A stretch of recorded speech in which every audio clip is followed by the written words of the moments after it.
Ruth chapter 1. Naomi loses her husband and sons. In the days when the judges ruled, there was a famine in the land. So a man from Bethlehem in Judah, together with his wife and 2 sons, went to live for a while in the country of Moab. The man's name was Elimelech, his wife's name was Naomi, and the names of his 2 sons were Mahlon and Chilion. They were Ephrathites from Bethlehem, Judah, and they went to Moab and lived there. Now Elimelech, Naomi's husband, died, and she was left with her 2 sons. They married Moabite women, one named Ophrah and the other Ruth. After they had lived there about 10 years, both Mahlon and Chilion also died, and Naomi was left without her 2 sons and her husband. Naomi and Ruth returned to Bethlehem. When Naomi heard in Moab that the Lord had come to the aid of his people by providing food for them, she and her daughters-in-law prepared to return home from there.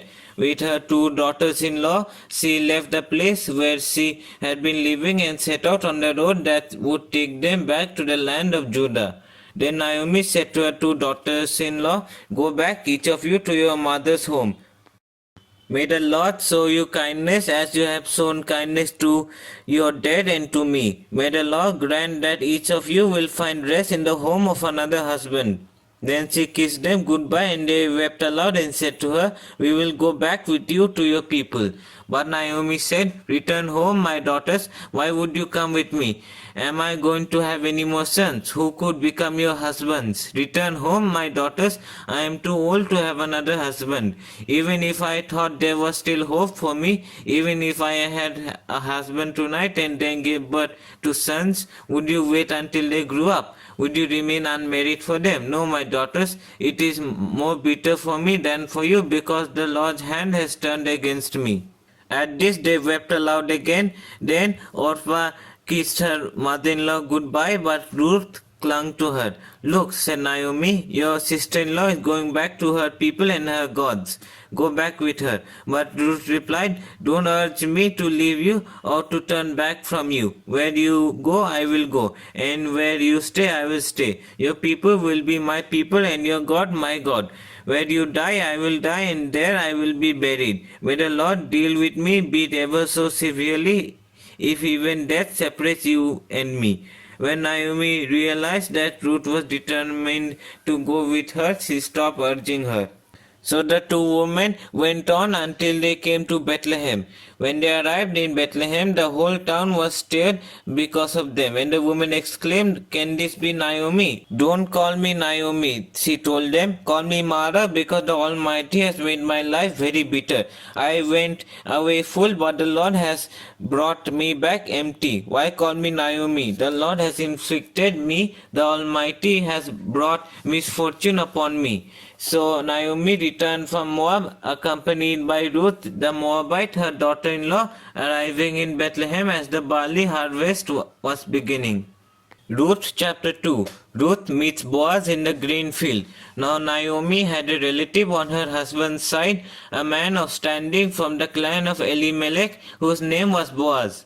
And Ruth the Moabite said to Naomi, "Let me go to the fields and pick up the leftover grain behind anyone in whose eyes I find favor." Naomi said to her, "Go ahead, my daughter." So she went out, entered the field, and began to glean behind the harvesters. As it turned out, she found herself working in a field belonging to Boaz, who was from the clan of Elimelech. Just then Boaz arrived from Bethlehem and greeted the harvesters. "The Lord be with you. The Lord bless you," they answered. Boaz asked the overseer of his harvesters, "Who does the young woman belong to?" The overseer replied, "She is the Moabite who came back from Moab with Naomi." She said, "Please let me glean and gather among the sheaves behind the harvesters."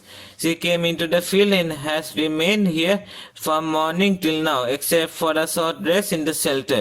So Boaz said to Ruth, "My daughter, listen to me. Don't go and glean in another field, and don't go away from here. Stay here with the women who work for me. Watch the field where the harvesters are working and follow along after the women. I have told the men not to lay a hand on you, and whenever you are thirsty, go and get a drink from the water jars the men have filled." At this she bowed down with her face to the ground. She asked him, "Why have I found such favor in your eyes that you notice me, a foreigner?"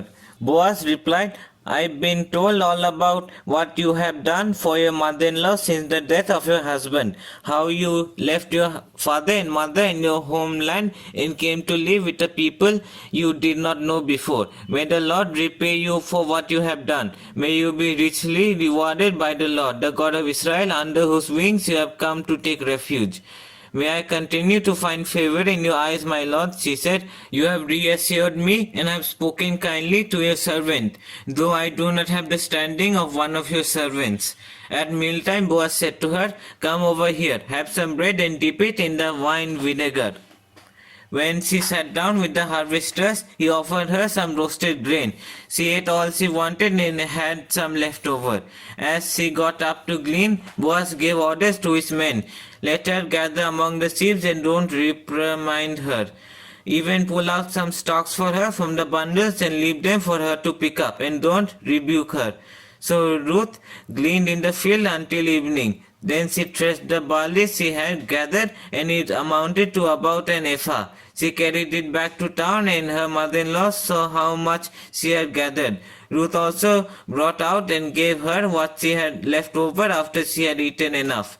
Her mother-in-law asked her, Where did you glean today? Where did you work? Blessed be the man who took notice of you. Then Ruth told her mother-in-law about the one at whose place she had been working. The name of the man I worked with today is Boaz, she said. The Lord bless him, Naomi said to her daughter-in-law. He has not stopped showing his kindness to the living and the dead, she added. That man is our close relative. He is one of our family guardians. Then Ruth the Moabite said, He even said to me, Stay with my workers until they finish harvesting all my grain. Naomi said to Ruth, her daughter-in-law, It will be good for you, my daughter, to go with the women who work for him, because in someone else's field you might be harmed. So Ruth stayed close to the women of Boaz to glean until the barley and wheat harvest was finished, and she lived with her mother-in-law. Ruth chapter 3. Ruth and Boaz at the threshing floor. One day Naomi, her mother-in-law, said to her, My daughter, I must find a home for you where you will be well provided for. Now Boaz, with whose woman you have worked, is a relative of ours. Tonight he will be winnowing barley on the threshing floor. Wash and perfume yourself and put on your best clothes. Then go down to the threshing floor, but don't let him know you are there until he has finished eating and drinking. When he lies down, know the place where he is lying. Then go and uncover his feet and lie down. He will tell you what to do. I will do whatever you say, Ruth answered. So she went down to the threshing floor and did everything her mother-in-law told her to do. When Boaz had finished eating and drinking and was in good spirits, he went over to lie down at the far end of the grain pile. Ruth approached quietly, uncovered his feet and lay down. In the middle of the night, something startled the man. He turned, and there was a woman lying at his feet. Who are you? He asked. I am your servant Ruth, she said. Spread your corner of your garment over me, since you are my family guardian. The Lord bless you, my daughter, he replied. This kindness is greater than that which you showed earlier. You have not run after the younger men, whether rich or poor. And now, my daughter, don't be afraid. I will do for you all you ask. All the people of my town know that you are a woman of noble character. Although it is true that I am a family guardian, there is another who is more closely related than I. Stay here for the night, and in the morning, if he wants to do his duty as your family guardian, good. Let him redeem you. But if he is not willing, as surely as the Lord lives, I will do it. Lie here until morning. So she lay at his feet until morning, but got up before anyone could be recognized. Then he said, No one must know that a woman came to the threshing floor.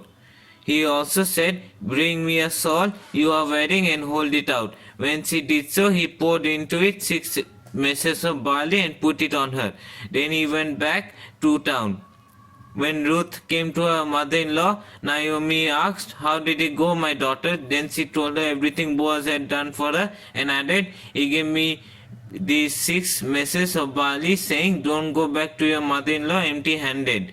Then Naomi said, Wait, my daughter, until you find out what happens, for the man will not rest until the matter is settled today. Ruth chapter 4. Boaz marries Ruth. Meanwhile, Boaz went up to the town gate and sat down there just as the family guardian he had mentioned came along. Boaz said, "Come over here, my friend, and sit down." So he went over and sat down. Boaz took 10 of the elders of the town and said, "Sit here," and they did so. Then he said to the family guardian, "Naomi, who has come back from Moab, is selling the piece of land that belonged to her relative Elimelech. I thought I should bring the matter to your attention and suggest that you buy it in the presence of these seated here and in the presence of the elders of the people. If you will redeem it, do so. But if you will not, tell me, so I will know. For no one has the right to do it except you, and I am next in line.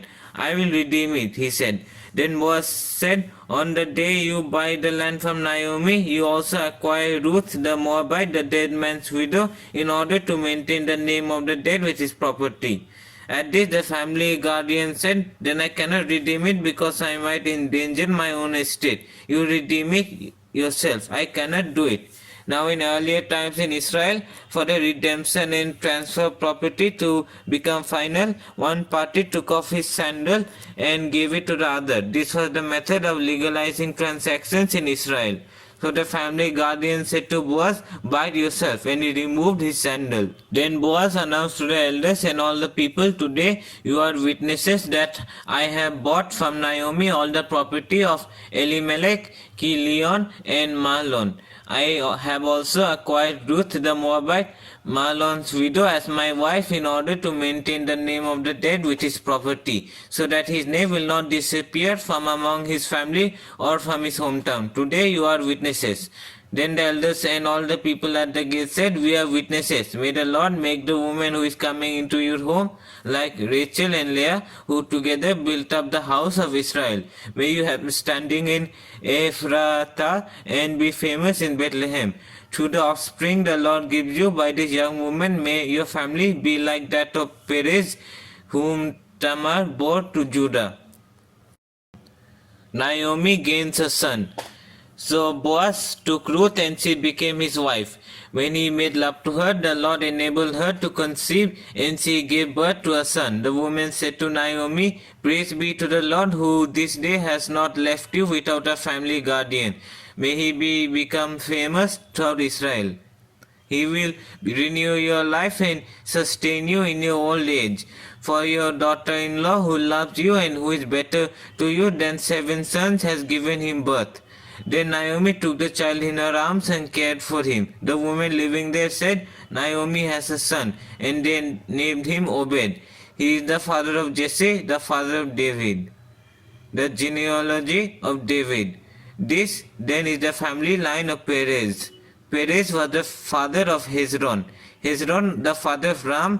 Ram the father of Amminadab. Amminadab the father of Nason. Nason the father of Salmon. Salmon the father of Boaz. Boaz the father of Obed. Obed the father of Jesse. And Jesse the father of David.